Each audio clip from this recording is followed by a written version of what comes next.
All right, so on my banner today, more education on cardiovascular diseases. My guest is Dr. Kofi Nyako, who is a program manager, non-communicable disease, Ghana Health Service. Good morning to you, Doc. Good morning. So cardiovascular diseases, first of all, tell us what it's all about. Okay, good. Cardiovascular disease is one of the non-communicable diseases and is the major one. Cardiovascular diseases are generally diseases that affects the heart or the blood vessels. There are a series of diseases that can affect the heart or the blood vessels. And most of them, the major predictor is high blood pressure, called hypertension. So we can have what we call coronary artery disease. We can have what is called myocardial infarction. There are various types of cardiovascular diseases. We are talking about cardiovascular disease today out of the numerous non-communicable diseases just because it's the major killer and also the most prevalent among the non-communicable diseases. Okay. If you say non-communicable disease, what does it mean? Non-communicable disease are generally diseases that are not transmitted from one person to the other. But there are other diseases that are transmitted from one person to the other. So these are the infectious or communicable diseases. But non-communicable disease, primarily, they don't have a causative agent. So you cannot find the organism that causes hypertension. But there is something else that causes it. Okay. That's why it's so can you have all these issues and not know? Yeah. Most non-communicable diseases are chronic in nature, and you can have it for a very long time without you knowing. There will be no sign or no symptom. And for hypertension, most people may be hypertensive and will not know and will live by it. By the time you feel in it, and then it may be in the advanced state. And in most of our surveys, we find out that currently, to give some statistics, out of every 3 to 4 Ghanaian adults are hypertensive. Really? Yes, but most of them don't know. So is that supposed to be scary? I mean, if you have to exhibit signs, what would be the sign? You can have just some mild headache. After you have some headaches and you ignore, maybe you can have weakness in some part of the body, which is called stroke, because hypertension can lead to stroke. It can lead to paralysis, that is a major stroke, unconsciousness, and a series of that. And what I wanted to say is that most of the time that we have surveys or medical screening, the number of people who come out as hypertensive, it's interesting to note that any time over 50% were people who were just walking about and did not know. It was because of our screening that they got to know. And these are the people who just get a stroke or collapse. In our major teaching hospitals, Konfanoche and Kolebu, most of the cardiovascular emergencies that come, people get to know they were hypertensive when they had a stroke for the first time. And it's interesting, I always say that some people even got to know it in the grave. They never knew. So they died, and they died of hypertension. It means that person have had the hypertension for about 5 to 10 years and is just walking about. But is there a way that you can know? Yes. Can you know ahead of a possible attack? Oh, not really. At times you may feel funny, but what we've advocated is that at least once or twice a year, every adult should check their blood pressure. Ghanaians are not used to their regular medical exams that we've been talking about. It's not part of our lifestyle. We just live anyhow. We only go to the hospital when we feel that we are not feeling well. But for non-communicable, the time you think that you are not feeling well, I'm sorry, it could be late. So for every adult, you should have a regular medical checkup. Even in most of our organizations, corporate world, you are asked to do at least yearly medical exams. But people still ignore and they don't do it. Yeah. So what goes into that regular medical checkup? What would they, I mean, can I just go to the hospital and say I'm coming for a medical checkup? What would they be checking? Yeah, the simple blood pressure, which we just need to measure using a cuff along your upper arm. And we are talking about cardiovascular today, but the general one is blood sugar, which causes diabetes. For women, we are talking about breast and cervical cancer, maybe every 2 years. You can be screened. So they are just simple things which are not expensive. Even checking your blood pressure, nobody will charge you for checking blood pressure. And you can even do it in some of the pharmacies. Yes. So that's what we are advocating, that people should do it. Once each one at least once a year, you know your status in terms of your hypertension, then you live a better life. But people don't know, and they are living anyhow. Is there a certain lifestyle that we lead, though, that can lead us prone to getting cardiovascular diseases? Yes, the major culprits are one, our diet. Our diet, healthy diet, is a diet full of fruits and vegetables. It should have enough volumes and servings. But we realize that most Ghanaians are not interested in the fruits and vegetables. They are interested in the whole meal rather. Probably because of costs. If you probably have 5 cedis, instead of using it to buy fruits and vegetables, you may probably eat banku or fufu or something. Yeah, but what's wrong with that? You will need some vegetables to modulate the system. So if you take a lot of fat, a lot of these things, it increases. For example, fat leads to higher cholesterol, which leads to hypertension. So too much fat is not good. The other one is salt. You need to have low salt. Ghanaians, because of our taste, we want high levels of salt. Yeah, and it's a direct cause of high blood pressure. The other one is physical inactivity. Previously, we used to exercise. People used to walk to school. And now, most people even the kids are not walking to school, and realize that obesity is even increasing in the young ones. So a lot of physical inactivity is not good. It's leading to obesity. The Ghana Demographic and Health Survey indicated that from 1993, the obesity and overweight level in Ghana used to be around 12%. Currently, it's over 40%. So Ghanaians are getting obese, and obesity has a direct link with non-communicable disease. The other one is tobacco use and alcohol. These all are lifestyles that directly link to getting or developing non-communicable diseases. Recently, I've had stress. Stress is also a major part of it. Okay. But is there a certain age that, when you get to, you're more prone to, or can anybody at all of any age get a cardiovascular disease? Actually, age is a risk factor. As one ages, you are more likely to develop cardiovascular disease. And previously, it used to be higher age, but now we are getting people very young, even in their 20s, having high blood pressure. So people apparently at times wait till they probably get to their 50s and 60s, but now you can't wait. You may die before that. So once you get into your 20s, you should have regular medical checkup. If it turns out that you are hypertensive, for instance, can you manage it? Can it be managed? Excellent. It can be managed. At times, just diet and lifestyle, having regular exercises and diet. We have nutritional counseling. It can even control it. Then you can add certain medicines if it's high and not being able to control. So you need to know so that you live a life which will help control. In the advanced world, most people have hypertension, but it's well controlled. But for us, and the other thing is that even those of hypertension here, once you go and the doctor gets you the medicine, once the medicine finishes, they just send their wards with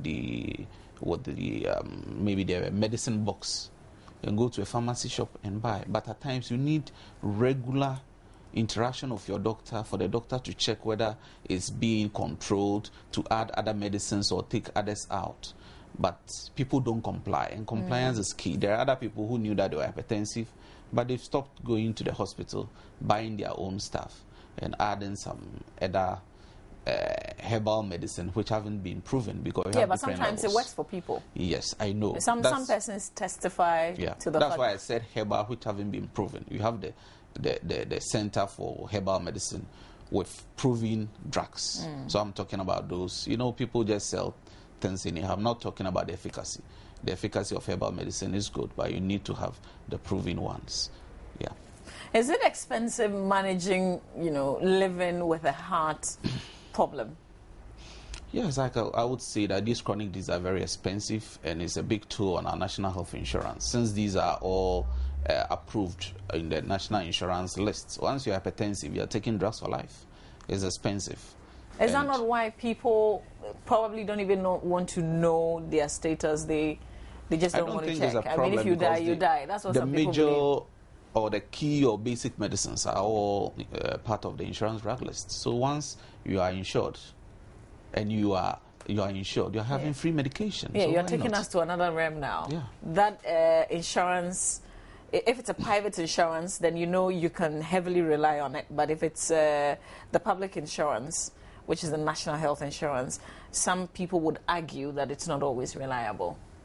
For the basic medicines and for heart diseases, hypertension, they are always available. So let me take you to the Ghana Health Service. Okay. What exactly are you doing to get people aware of all these things, get them to check their status, know where you are and how to manage yourself, that kind of thing?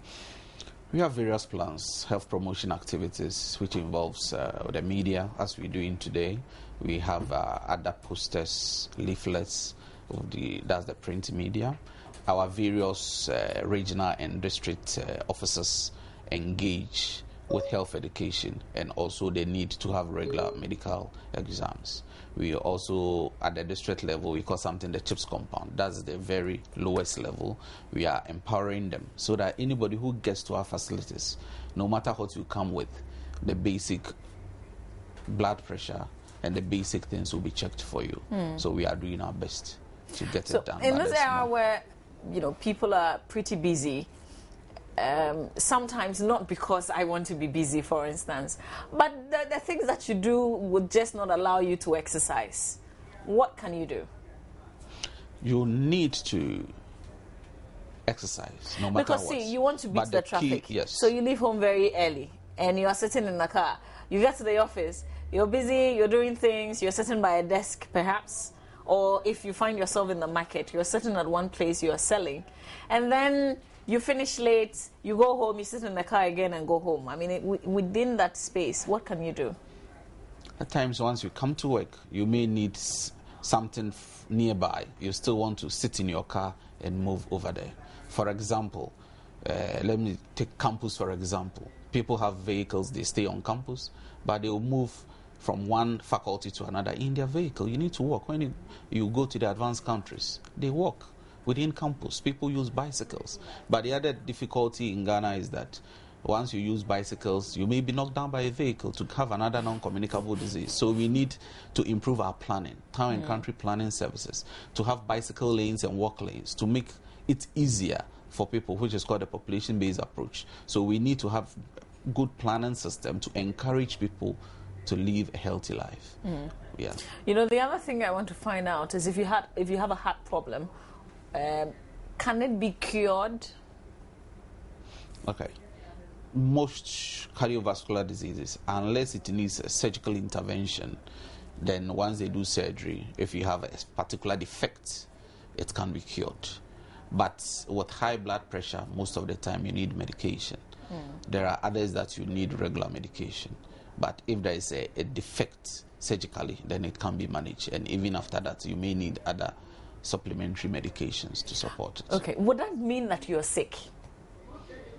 I mean, if you're hypertensive, if you have a heart problem that you're managing, are you sick? Are you a sick person? You're not sick, because there are medicines that will make you live a normal life, provided you follow the regimen.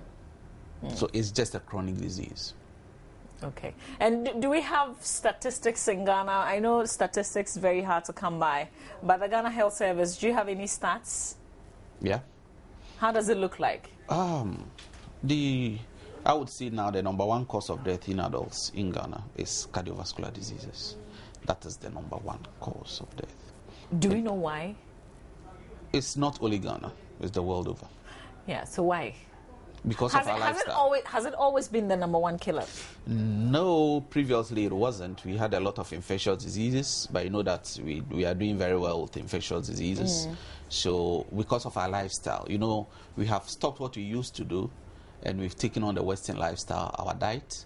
We are always, for me, we are buying non-communicable disease every day. Every day you come to work, you go and get a junk food, you are buying non-communicable. Non-communicable disease, for me, is found everywhere and is near us. And we are buying it every day. So we are just buying the diseases. So we need to change our lifestyle. And this week, too, is the Healthy Lifestyle Week, which we are celebrating. So we have to make sure that... Healthy Lifestyle Week. What would constitute one having a healthy lifestyle?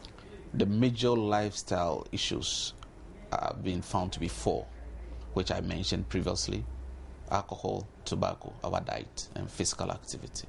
Once these are sorted out, to go a long way to reduce the disease burden in terms of the chronic diseases. Yeah. You know, you did mention that there are people who can help you plan your diet. Where can they be found? We have them in our hospitals. We have dietitians and also nutritionists, even at the level of the district. Each district, we have a district nutritionist. So those with the chronic diseases, after they see the physician, they normally refer to the nutritionist or the dietitian to help them with their And can very ordinary persons who perhaps do not have issues with cardiovascular disease, can they also see that same nutritionist? Yes. Okay. Is it expensive? Because, you know, sometimes we think about cost. These are not expensive because these are Ghana Health Service, Ministry of Health staff. So they do it for free because they are being paid. So once you come and you need a counseling, they will do it and prescribe the right diet for you. So I think it's the level of awareness people need to know and take advantage of it. So I see that you're creating a lot of awareness, but do people seem to be getting the message? I think so, but the world over, we found out that lifestyle change is very difficult. People will get to know, even if you are hit by a non-communicable disease, the first 2 or 3 weeks you try to change your lifestyle. Within a short time, you go back. So what we are trying to do now is the level of regulation and policy. For example, you talk about salt, we know, but still people don't change. Yeah. So, for example, the processed food that we bring in, if we are regulating at the Food and Drugs Board, before these foods get into the country, if the salt is higher than the recommended, it doesn't get in. In Europe, you cannot send the food which is not according to their standard. If you are bringing in bad fat, it shouldn't get into the country. There should be certain basic things, even in our local restaurants. So these are the things we want to bring on board, so that the ordinary Ghanaian will not struggle to live a healthy life. But all the things that is in his or her surrounding will become healthy, and it will be compulsory for you to do. For example, the school feeding program, for example. We just want to tell them that they should go on low salt. The children are getting food for free, right? If it's low salt, they would grow to have a taste for low salt, and to go a long way to help Ghana. So these are the things we think would give us the bigger advantages rather than the lifestyle. People know, but still they'll go back to their food. They still want to see the huge volumes of oil on their soup or their stew, or the beans. Yeah, so these are the issues. So which one is not healthy? The red oil that we use in our homes or the vegetable oil? Now a lot of people advertise and a lot of us go in for the soya bean oil. Which one is healthier? There are 2 schools of thought. We have saturated and unsaturated oils, but I would say that whichever type of oil that you are using,